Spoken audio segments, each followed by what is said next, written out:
南投民间乡前八溪附近台湾高山的数量甲族群会使讲是愈来愈侪，嘛愈来愈唔惊人。最近有民众下早5点外出门运动，定定去拄到呢规群的高山仔出来讨食，有将近120只的这大只狗甲细只狗啊，伫电火条顶头爬来爬去，也佫会真大力来摇这个电火条啊，甚至将这个电线甲揪断去，互附近的居民看到拢真惊。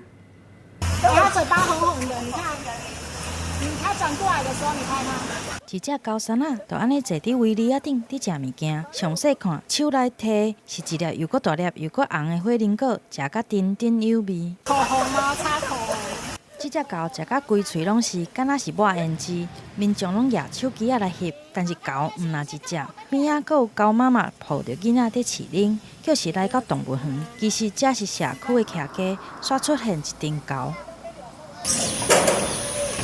佫落只高山仔伫咧路顶甲电火条顶悬，喊来喊去，一时啊爬顶，一时啊爬下，民众就徛伫下骹看，但是因一点仔拢袂惊兴奋，规个社区拢变做是狗佚佗的所在。这狗臭甜。是常发生吗？常发生。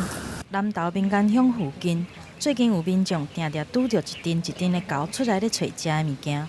差不多有20只，大大细细总出来，毋若是会爬去电线顶悬，佫会出现真危险的动作，亲像是真大力来摇电火条啊，甚至是甲电线扯断，佫会去水果摊抢水果来食。